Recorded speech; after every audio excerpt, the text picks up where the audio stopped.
तुझे स्वतंत्र करूंगा। कहता है यदि पुत्र आपको स्वतंत्र करेगा तो निश्चय आप क्या हो जाएंगे? स्वतंत्र हो जाएंगे। तो क्या आप पुत्र से प्रेम करते हैं? क्या आप पुत्र को अपनी जिंदगी में जगह देंगे? क्या? चलिए देखते हैं यूहन्ना अध्याय 6 और 40 में देखते हैं। क्योंकि मेरे पिता की इच्छा यह है कि जो कोई पुत्र को देखे, जो कोई पुत्र को देखे और उस पुत्र पर विश्वास करे, वह अनंत जीवन पाए, और मैं उसे अंतिम दिन फिर जिला उठाऊंगा। बोलो, मैं अंतिम दिन फिर जिंदा हो जाऊंगा। देखो क्या लिखा है, हमारे साथ पढ़े। क्योंकि मेरे पिता की, यीशु ने क्या कहा? यीशु क्या समझा रहे हैं? मेरे पिता की इच्छा है कि जो कोई पुत्र को देखे और उस पर विश्वास करे। जो कोई यीशु मसीह को देखेगा और यीशु मसीह पर विश्वास करेगा, लिखा है कि वो अनंत जीवन पाएगा, और फिर अंतिम समय में उसकी कब्रें खुल जाएंगी और वो क्या हो जाएगा? याद रखो, छुटकारा देने वाला कौन है? यीशु मसीह है। चंगा करने वाला कौन है? यीशु मसीह है। जीवन देने वाला कौन है? यीशु मसीह है। तो जब यीशु को अपनी जिंदगी में आप जगह दोगे और यीशु मसीह को देखोगे, पिता की इच्छा है कि उसके पुत्र को देखो। क्योंकि चंगाई किसके द्वारा मिलती है? आशीषें किसके द्वारा मिलती हैं? बोलते जाइएगा, आशीषें किसके द्वारा मिलती हैं? छुटकारा किसके द्वारा मिलता है?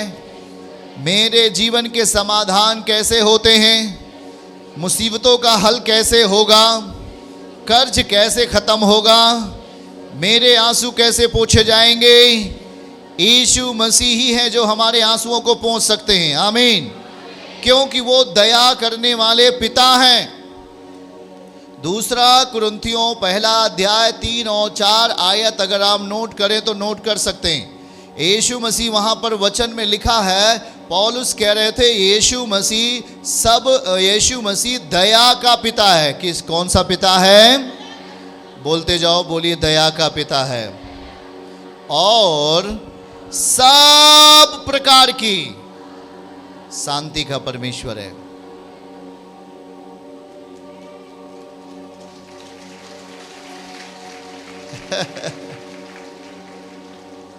दूसरा कुरिन्थियों अध्याय 1 आयत 3 और 4 बोलो, लिखा है यीशु मसीह दया का पिता है। क्या हम बोल रहे हैं? ऑनलाइन बोल के बताओ, लिख के बताओ। यीशु मसीह क्या है? बोलो, लिखा है। जो लिखा है वही जीवन में होगा। बोलो, वो दया का पिता है और सब प्रकार का कि शांति का परमेश्वर है। एक बात याद रखिए भाई और बहनों, यदि आप चाहते हो कि आखिरी प्रार्थना में मेरी समस्या का हल यीशु पिता करें, आप यदि चाहते हो कि आखिरी प्रार्थना में मेरी मुसीबतों का हल मिले, मेरे दुखों का, मेरे बेटे बेटियों का चंगाई समाधान मिले, तो ध्यान से इन शब्दों को सुनना जो वचन है। यीशु कह रहे हैं मैं सब प्रकार की शांति देने वाला परमेश्वर हूं। है कि नहीं? बाइबल में जहां हम बता रहे हैं, लिखा है कि नहीं लिखा है? वो सब प्रकार की शांति देने वाला परमेश्वर है और वो कहता है दया का पिता है। बोल के बताइए, फिर से कहिए, बगल वाले से हाथ पकड़िए और कहिए, हे भाई, हे बहन, ये दया का पिता है यीशु मसीह। यीशु मसीह दया का पिता है, सब प्रकार की शांति का पिता है। सब प्रकार की शांति यीशु दे सकते। आमीन। क्या विश्वास करते हैं? क्या भरोसा करते हैं आप? बोले, वो सब प्रकार की शांति देने वाला प्रभु है, सब प्रकार की शांति देने वाला पिता है, आजादी देने वाला परमेश्वर है, छुटकारा देने वाला प्रभु है। आमीन। तो क्या आप इस शब्दों का ध्यान दे रहे हो? वो लिखा कि यदि पुत्र तुम्हें स्वतंत्र करेगा तो तुम स्वतंत्र हो जाओगे। आमीन। फिर हमने पढ़ा कि परमेश्वर सब प्रकार की शांति का परमेश्वर है। सब प्रकार की शांति, हाथ उठा के बोलो, सब प्रकार की शांति का परमेश्वर है। सब प्रकार की शांति का परमेश्वर है। दया का परमेश्वर है, दया का पिता है। क्या लिखा है वचन में? क्या लिखा है? वो दया का पिता है। तो अपना मन कहाँ लगाना है? अपनी इच्छाएं अपने जीवन में किसको लेके आना है? हमें किस पर भरोसा रखना है? अपने जीवन में किसको लेके आना है? यीशु को अपने जीवन में जगह देना है क्या?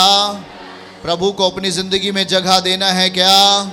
यस। जब आप उसे जगह देंगे, याद रखो, वो हर एक मनुष्य के भीतर से अंधकार को भगा करके, हर एक मनुष्य के भीतर से उनके मन से अंधियारे को हटा करके उन्हें एक अच्छा व्यक्ति, एक अच्छा भाई और बहन बना देगा। आमीन, हालेलुया। देखो, ये वचन जब हम सुनते रहते हैं कि वो कह रहा है कि मैं दया का पिता हूं, आपने उसे ग्रहण किया कि नहीं? आपने उसे सुना कि नहीं सुना? यीशु कह रहे हैं कि मैं दया का क्या हूं? बताइए, वो जन्म का अंधा किसके पास आया? वो जन्म के अंधे को यीशु मसीह ने क्या कर दिया? उसे आंखों की रोशनी दी कि नहीं दी? वो जन्म का अंधा है। कैसे? वो जन्म से अंधा है। उसकी बीमारी पैदा होने के 10 साल बाद, 20 साल बाद नहीं हुआ, वो जन्म से ही अंधा है। वो जन्म का अंधा यीशु मसीह के पास जब आता है तो यीशु मसीह ने उस पर क्या किया? दया किया कि नहीं किया? हमने वचन में सीखा कि नहीं सीखा? यदि यीशु मसीह तुम्हें चंगा करना चाहते हैं तो सचमुच तुम क्या हो जाओगे? चंगे हो जाओगे। हमें यीशु को अपनी जिंदगी में क्या देना चाहिए? जगह देना चाहिए। याद रखो, वो दया का पिता है। यूहन्ना 3:16 आयत जब हम पढ़ेंगे तो उसमें लिखा है कि परमेश्वर ने जगत से ऐसा प्रेम किया कि उसने अपना इकलौता पुत्र हमारे लिए दे दिया, ताकि जो कोई उस पर विश्वास करे वो नाश ना हो परंतु अनंत जीवन पाए। यीशु नहीं चाहता कि कोई नाश हो। यीशु मसीह को गाली देने वाले, यीशु मसीह को निंदा करने वाले, यीशु मसीह के मजाक बनाने वाले को भी यीशु मसीह नहीं चाहता कि ये नाश हो। याद रखो, प्रभु कहता है किसी शत्रु, किसी बैरी के नाश होने से परमेश्वर कभी प्रसन्न नहीं होता। आज भौतिक जीवन में हम देखें, संसार के जीवन में हम देखें, वो लोग बोलते वो जल्दी खत्म हो जाए, वो मर जाए, वो ऐसा हो जाए, पर परमेश्वर ऐसा नहीं चाहते। यीशु ऐसा नहीं चाहते। वो नहीं चाहते कि कोई मरे, कोई खत्म हो कम समय में। वे कहता है कि वो बैरियों को मरने से प्रसन्न नहीं होता, वो हर एक को बचाना चाहता है। आमीन। क्योंकि वो परमेश्वर है जिसने हर एक व्यक्तियों को निर्माण किया, जिसने हर एक व्यक्तियों को जन्म दिया है। आमीन। वो यीशु मसीह जो हर एक को संभालता है, वही यीशु मसीह जो हर एक को जीवन देता है। उसकी श्वासें हर एक में है। आमीन। परमेश्वर की आत्मा ने हमें बनाया, परमेश्वर की आत्मा ने हमें सृजा और हमारे अंदर सांस को दे दिया, हमारे अंदर सांस को डाल दिया। आमीन। इसलिए वो सांस जो हमारे अंदर है, जो आत्मा हमारे अंदर डाली गई है, उसका एक नेचर है, उसका एक स्वभाव है कि आप उससे क्या करें? प्रेम करें। क्या करें? परमेश्वर से क्या करें? प्रेम करें। जब आप उससे प्रेम करते हैं, उसको अपनी जिंदगी में लाते हैं और आप अपने जीवन से आप उसके भय और उसके डर में जब आप लोगों से प्रेम करते हैं, लोगों के जीवन में दया दिखाते हैं, लोगों के जीवन में कृपा का पात्र बनते हैं, तो निश्चय उसकी शक्ति आपके जीवन में हमेशा के लिए बरकरार रहती है। आमीन।